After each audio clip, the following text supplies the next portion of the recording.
Ja, ob sprehajanju po teh opuščenih prostorih nekdanje mariborske livarne si je težko predstavljati, da bo le nekaj ur kasneje v tem prostoru potekala divja zabava v ritmih elektronske glasbe.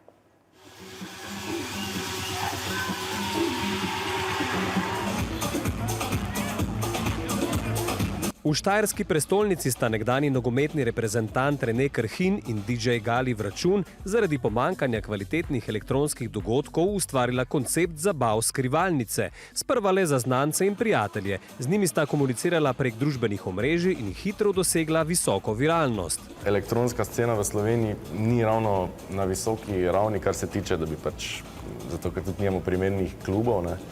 In se mi zdi, da so to kot so taki prostori, res dobre alternative. Prijatelji, ki so ali poslušajo jugopoprok, narodnjake ali pa vsak dan po radiju iste pesmi, ko pride sem reče, tudi če jim zdaj ni, ne vem, to njihova najljubša zvrst, rečejo malo svežine, nekaj drugega. Ne. Če je nekaj skrivnostno in do vstopnic ne more priti vsakdo, prav to je odličen koncept za širjenje nabora obiskovalcev in vse večjih prizorišč. Ker sem ne prideš, a ne kar tako.